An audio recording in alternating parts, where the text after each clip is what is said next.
Val-d'Or veut répondre aux besoins de ses citoyens en matière de transport en commun.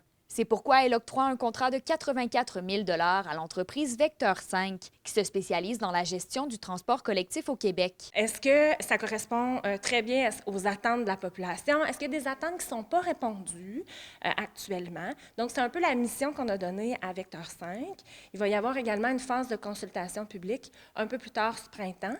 Donc, les gens pourront également là, participer à cette étude. La Ville observe une augmentation des demandes, tant du côté des citoyens que des entreprises. On a beaucoup de parcs automobiles. On a certaines entreprises qui aimeraient diminuer leur parc automobile, donc leur stationnement, je pense aux grandes entreprises. On a aussi des nouveaux arrivants qui nous amènent une réalité un peu différente. Ils n'ont pas nécessairement de voiture. Avec tout ce qu'on entendait au Conseil, on souhaitait vraiment avoir un portrait clair de la situation. La corporation Taxibus est la seule à offrir un service de déplacement par voiture-taxi dans la municipalité. On a plus de 250 arrêts au sein de la ville de Val-d'Or. On a beaucoup de demandes. On fait plus de 62 000 déplacements par année. Peut-être que cette étude-là va permettre de bonifier le service afin que les gens de Val-d'Or soient mieux servis. En réaction au dépôt du budget du gouvernement de la CAQ, l'Union des municipalités du Québec déplore le manque de mesures pour le transport collectif qui, selon elle, aurait un impact direct sur la vitalité des régions. Si on veut réduire nos gaz à effet de serre, si on veut faciliter et réduire le trafic,